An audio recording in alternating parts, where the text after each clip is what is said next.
all it took was one man wearing a hat to completely steal the spotlight, both good and bad, from pretty much the whole discussion to do with Summer Game Fest. Hey everybody, welcome back to another video. I know this is a little bit different. We've really been focusing on these more edited, high quality style of videos over this whole year, and I appreciate all the support on that one. But I actually wanted to do just an old school commentary on this topic because holy doozies, man, this is a wild one. So Summer Game Fest is going on. In fact, by the time this video goes up, we may be live again over on the podcast channel, covering it. If you guys are going to check that out, come on, we're always happy to have you over there. We stream there very often, Monday through Friday, every fucking week, only talking about video games. It's a good time. But anyway, regardless, so Summer Game Fest has pretty much replaced E3. It is the modern E3 for better and most certainly for worse. But one of my favorite things about E3 was the cringe. And we definitely got a lot of cringe this one, especially if you watch the I.O. showcase. Holy fuck, that was bad. But anyway, we got to get back to Splitgate because this is where it gets wild. So I believe his name's Ian. He's the CEO or co-founder of 1047 Games, who, well, they make Splitgate and Splitgate 2. And he had a moment up on stage to talk about the game. Now look, Splitgate 1, I really liked. I put a lot of time into that one. You know, I'm an old school Halo type of player, so Splitgate really appealed to me. And Splitgate 2, which launched last week to, it was broken. Let's be totally honest and call a spade a spade. It was broken. But the bit that I was able to play, I did quite enjoy. So when they made all these promises about how they're going to have this big announcement over at Summer Game Fest, well, he definitely had something to say. In fact, let's just go ahead and play the clip. Roll it. Hey guys, I'm Ian Prue, the co-founder of 1047 Games. When we started Splitgate in our dorm room, we just wanted to make a game we could play with our friends, and 20 million of you played with us. Now, with the help from our amazing community, we've built Splitgate 2. Why? Because I grew up playing Halo, and I'm tired of playing the same Call of Duty every year, and I wish we could have Titanfall 3. With Splitgate 2, we asked ourselves, how would we take Portals to the next level? What if you could portal to entirely different worlds? So we combined the action, movement, and gunplay of arena shooters with the scale and intensity of something much bigger. Splitgate Battle Royale launches free right now, and it's fucking awesome. So yeah, he's up on stage taking shots at modern Call of Duty, which is very easy to do. But I'm pretty sure you can guess where this big drama, if we can call that, is coming from. And no, it's not to do with him taking shots. It's not to do with him swearing. It's his hat. Let's have a closer look at his hat. Make FPS great again. Now, I'm pretty sure you can picture where this is going already. And yeesh, did this cause a meltdown. Now, since then, there has been a few more developments that have happened, including him having to put out a statement about this one, which we will get to in a moment. But first of all, let's just dial it back to what Splitgate actually is. So Splitgate was always meant to be this more very much Halo-style arena shooter, maybe some elements from Call of Duty, the golden eras, you know, being from COD 4 to Black Ops 2. And, well, Splitgate 2 has put out a Battle Royale, which is definitely derivative from the idea of being an arena-based shooter. And they're talking about how they're going to keep up with the updates, they're going to balance multiplayer, arena, and, of course, the Battle Royale, which, if they can pull that off, they'll be very impressive considering Call of Duty can't even do that. They fail consistently at that one, man. I mean, multiplayer's dead. Warzone's just a fucking mess. You know, look, I don't want to turn this into a COD rant. But he's talking about making FPS great again, and we will get to why people are mad about that one. But what really gets to me is he's copying some of the worst trends about modern FPS games. Look, I don't mind a good Battle Royale. I've actually played Splitgate 2's Battle Royale. You probably look at some of the footage right now. I don't mind it. If I was going to say it was similar to any Battle Royale, it would be Apex Legends, but it does enough to put its own spin and its own take on the genre. But he's going to talk about making FPS games great again, while at the same time having the game with 3 separate currencies, a battle pass, and of course a bundle, which is $140 USD advertised at 45% off. Now, I do understand that this is a free-to-play game, but technically Warzone is a free-to-play game. It's the standard edition of multiplayer that you're playing for, like your Black Ops or Modern Warfare or whatever the fuck they're going to be doing. That's what you're paying for in Call of Duty. Warzone itself, though, is actually free. And I gotta admit, if I saw a $140 bundle in Warzone, I'd probably crack the shits and make fun of them for it. So we gotta call them out here for them doing the same thing, which is not at all making FPS great again. And then on top of that, we also have this. Delayed XP. We're seeing the highest ever traffic to our servers, and thankfully matchmaking and logins are holding up well. You may see XP and challenges progress take a few minutes to update, but nothing is being lost. It's still there, it's just a bit behind. Personally, that doesn't really bother me a whole lot, but how are we going to talk about making FPS great again where we can't even get the XP to run in real time? Now let's jump over to what he had to say in regards to this whole situation. So he puts out an image with him with his hat, with his thumbs up, saying, "I'm not here to apologize, but I'm here to clarify.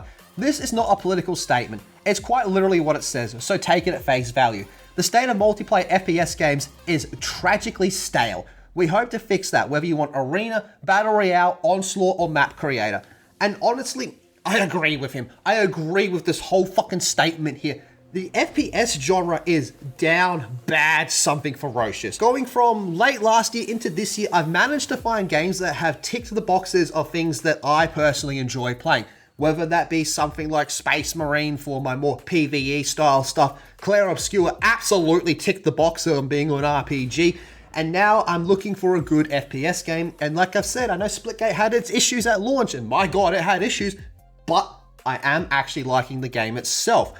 Now, this whole thing about make FPS great again, obviously people are upset about this because make America great again, you know, the whole Trump thing. I'm not a political person, and I'm not even American, so who the fuck cares what I think in that regards? But, hear me out on this one.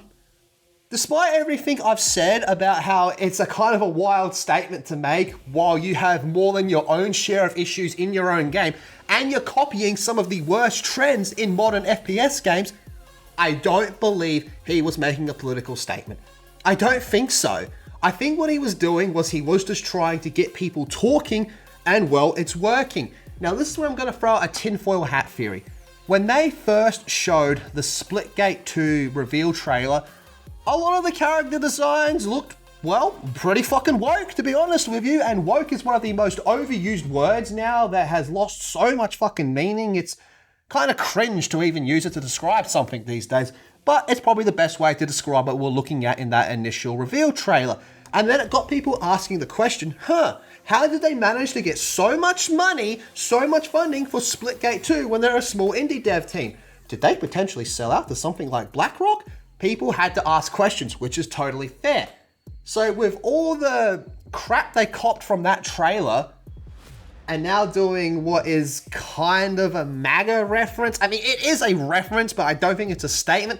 Maybe he's just trying to balance things out a little bit there. Genuinely, I think the dude was just trying to go with the whole strategy of any publicity is good publicity, which is something I used to agree with until the last few years when it became painfully obvious that is not the case at all. But let's just jump over to Steam and see how the player base is actually feeling about this. Currently, it is sitting on a mixed review. And correct me if I'm wrong in the comment section, please, but I believe this game was always at mixed because of how bad the servers were at launch. But when we go down here, we can see that there is a few bad reviews, negative reviews that are referencing the hat that he was wearing. Bro wears a Make an FPS Great Again hat and makes the most expensive store I've ever seen and releases an unfinished Battle Royale. You know what? Fair enough. Make FPS Great Again releases a Battle Royale mode and names a mode OG Splitgate. Okay, so there we go. Keep your Temu Apex. That's actually a decent way to describe it, actually. Like I said, I'm personally enjoying it, but that's a fair way to describe it. And we can see that today is when majority of these negative reviews came in. 410 negative to 314 positive. Are some of these politically skewed? Abso-fucking-lutely they are, which is just absolutely unfortunate given the state of gaming discourse and discussion, which I would argue is at an all-time low.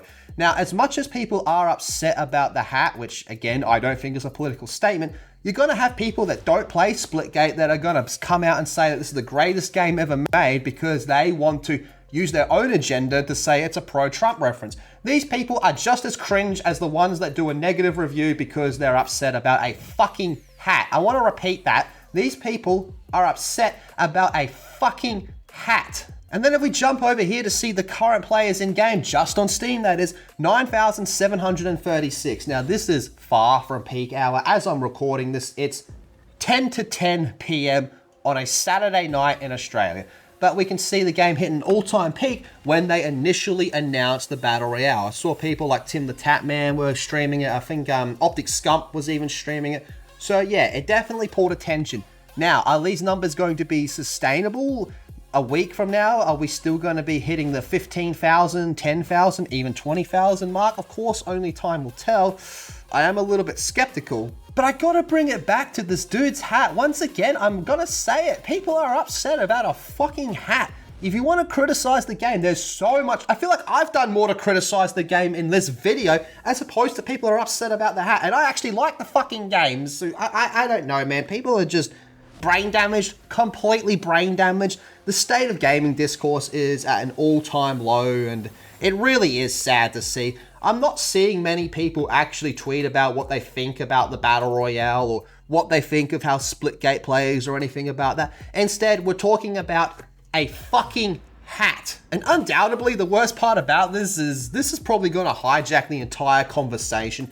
So I'm going to ask you guys, to those of you that have played Splitgate 2, and to those of you that have tried out the Battle Royale, what are your thoughts? As well, I don't mind the Battle Royale, don't mind it, but the actual Splitgate game itself, oh yeah, it's got its fair share of issues. The $80 USD store bundles is absolutely a problem that needs to be called out, but the actual movement and gunplay of the game, to someone like me that loves the old Halo trilogy, yeah, it is scratching an itch, and I can see myself grinding this game. I know last time I tried to stream it was when it had all those server issues, so that was a fucking pain. But how are you guys feeling about it? And question for everybody watching this that got this far. First of all, if you got this far, you're a fucking legend. But to those of you that did, another question for you. What do you think about these types of videos? Should I do more of these from time to time? I don't want to make this the whole focus, but if I got something to yap, I'll fucking yap. Because we are still working on those highly edited videos. I believe we have the AI limit review coming out, I think tomorrow, maybe the day after, very soon. And then we got some other crazy stuff we're working on. And if you haven't already, come over, subscribe to Gronkin Gaming. Like I said, we're probably live at the moment by the time this video comes up. Come over and say hi and watch the rest of the Summer Game Fest weekend of who knows what other hats we're going to see over there. Thank you very much. Have a fantastic day, and, well, we'll see you in the next video.